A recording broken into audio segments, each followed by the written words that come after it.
It's not a cold open, but it does open in the cold after an awesome new intro that we'll break down separately. Episode 1, called A Son for a Son, is a fantastic new start full of callbacks and references. Many things in this episode show and or tell us of recurring traditions, such as the one started by Torrhen Stark, the king who knelt a century or so ago. It calls for 1 in 10 men from his household to join the Night's Watch. Or why in Arya's time well over a century later, the Red Keep is full of cats with nary a rat catcher to be seen. The first word of the episode is duty, and it is a central theme of the episode, but paired with conflict, the sort that makes one's duty difficult to determine. The duty of the North to support unity in the South and remember their oaths, but also to send men, sometimes of their own family, to the wall when winter is coming. The duty of the king to defend the small folk, but also to win the war for his family and to avenge those who do it harm. The duty of a queen in conflict with the inherent duties of motherhood, as Daemon tells Rhaenys, the mother grieves as the queen shirks her duty. The duty of Kingsguard, how are they to know what to do when the House of the Dragon, whom they swear to protect, turns on itself? It's a question worthy of Jaime Lannister's conflicting oaths. There's also the duty of Alan, as he himself puts it, to save Lord Corlys in battle. The conflict in this particular scene is implied rather than explained. For now, give it time. The phrase dark wings, dark words is also implied rather than spoken when word arrives for Lord Cregan from Dragonstone about the death of Luke, making war all the more certain. You might recognize the song playing in the opening northern scene as well, a familiar haunting tune that many would call the Stark theme. It also debuts back in that very first episode of Game of Thrones when Jon Snow leaves for the Wall, parting with Robb Stark. They expect to see each other again, but never do. Fittingly, the song is called Goodbye Brother, and damn is it ever a sad song by itself, let alone with the knowledge that Jace learns while standing atop the wall, like Jon Snow, another man with uncertain ancestry, that he too will never see his brother again after being killed under treacherous and vengeful circumstances. Cregan has much and more to say about winter and duty, but when he reads the message from Dragonstone telling of Luke's death, he's speechless. War does demand the sacrifice of children, but usually that sacrifice comes during the war, not before. Aemond will later claim the war had already begun before his act, or Vhagar's act if you prefer, so I suppose it's a matter of perspective, as Aemond's own actions are seen as quite different, not only in his own eyes, but of his family, and even more differently in the eyes of, say, Daemon or Rhaenyra. But in this episode, as Helaena tells Aegon, it's not the dragons, but the rats she's afraid of.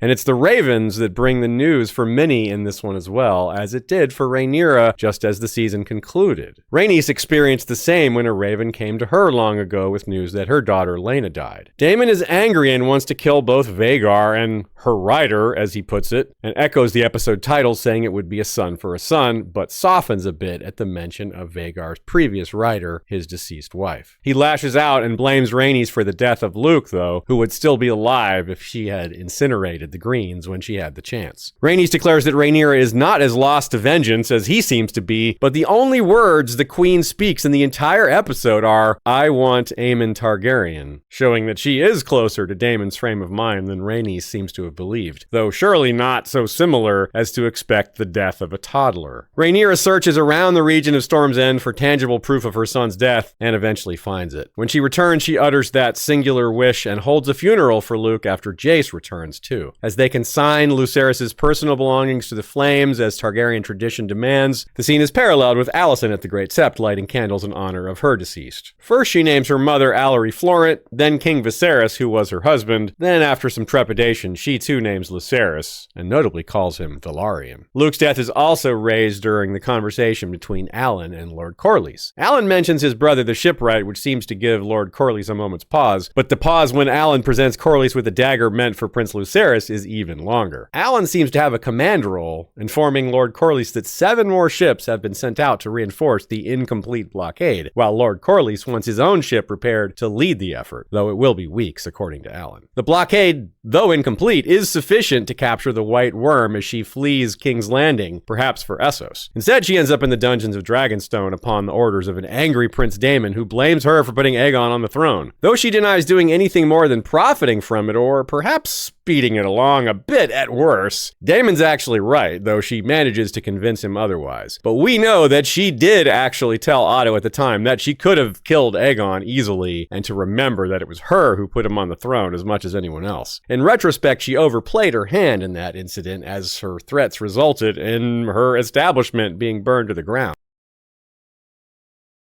The only silver lining for her seems to be the widespread belief that she's dead, meaning they aren't looking for her any longer, for now. Because she is complicit, or at least would be so in the eyes of the Greens if they knew, in giving Daemon crucial information that leads to the incident that history now remembers as Blood and Cheese. We first see the man known as Cheese in the corner of the small council chambers. Alicent and Sir Criston, just after hooking up, arrive there and pass in front of Cheese with his dog as he's leaving. They will again be hooking up when Blood and Cheese infiltrate the keep at the end of the episode, even though Alicent declares they have to stop. They take no notice of Cheese, nor does anyone else. Otto instead gives both Cole and his daughter a look as if he suspects their relationship. The early scene in the small council also sets up the horror at the end by having young Prince Jaehaerys so close by in this scene as well. It's a sign of the king making up for his own lack of education in such matters by overdoing it with his son a bit early. Young Jaehaerys' presence is almost lighthearted, but it's a cruel bit of foreshadowing, along with Aegon himself failing to recognize which of his twins is the boy, just like the confusion of the murderers when finding them lying side by side. Aegon also invites his brother Aemon to the meeting, who declares that they must take Harrenhal, just as Daemon wants. But Otto declares that they must be patient now that they've reminded the realm of what Vhagar can do. After a look from Alicent, Criston tells Aegon that he must not risk himself directly in battle. Aegon is visibly perturbed by the notions of patience and caution, but seems to accede to them for now. Larys comes to Alicent just after the session to inform her that he's completed his investigations and executed all the traitors in their household. Clearly he missed at least one rat catcher, but whether he'll be blamed for it remains to be seen. In the meantime, Alicent is uncomfortable at the news Larys has hired all her new staff personally, which manifests in her sending all her maids away when she's taking a bath. Does he know about her dalliances with Sir Criston? Larys also watches from the gallery above while Aegon holds court. Fresh off a huge dose of validation by the commoners during his coronation, he's feeling generous and wants to maintain his popularity. Yet he's at odds with Otto over how to handle the assembled petitioners. He reverses one decision regarding tribute for dragon fodder after the Hand insists, but refuses to budge on the matter of paying the blacksmiths in advance. They're represented by a man named Hugh who couldn't possibly have a further role in the show. Larys sees an opportunity in the disagreements between King and Hand and reminds Aegon that Otto was his father's Hand, leaving unspoken that he is within his rights to name his own new Hand, someone more in tune with his style of rule, perhaps? We see that while the Blacks are in stasis while waiting for Rhaenyra to recover from grief, the Greens are beset by internal squabbles and power struggles. One of those squabbles, one that has been running since season 1, may have actually been resolved though. Alicent confronts Otto, asserting that despite being on the same page as to the path to victory, he's undermining her authority over her sons, authority they very much need if they are to maintain control over their faction. Otto and Alicent believe they understand the minds of Aegon and Aemond, that the former will eventually grow bored with ruling, allowing them to take over, and that the latter is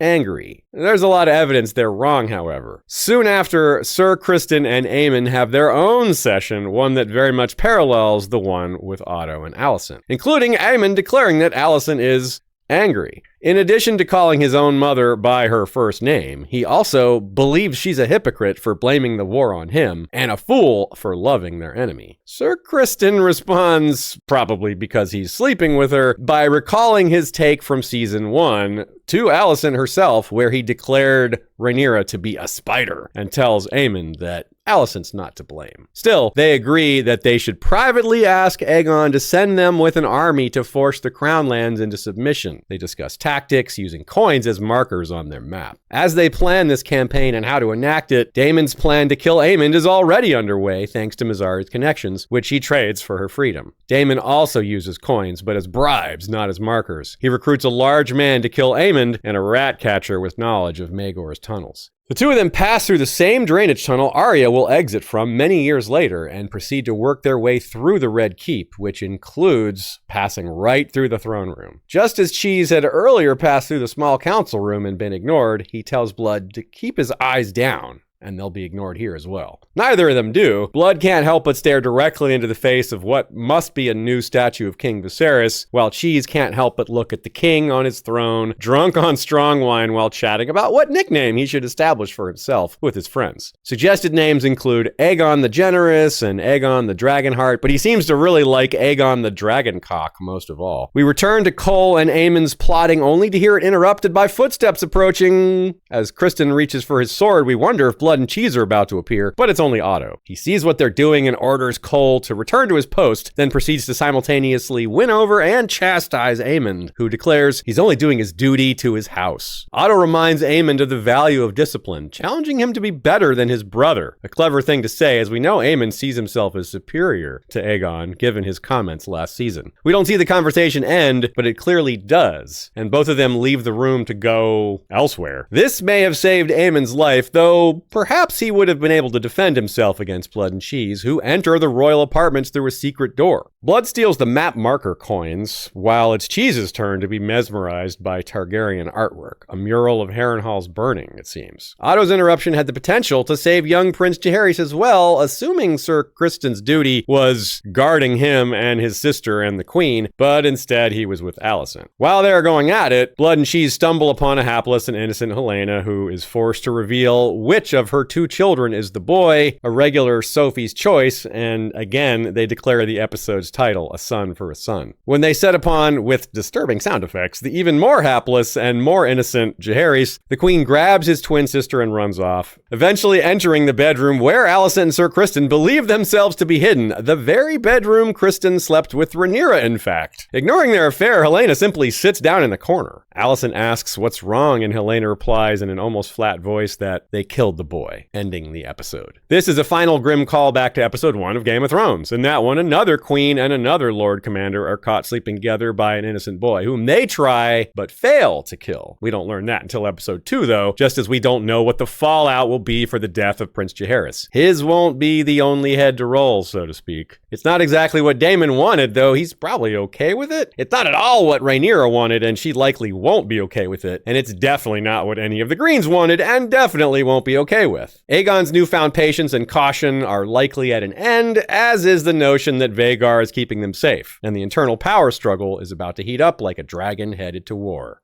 Join us all season long for long and short form coverage, and in between TV seasons for deep dives into a wide variety of book-centric topics.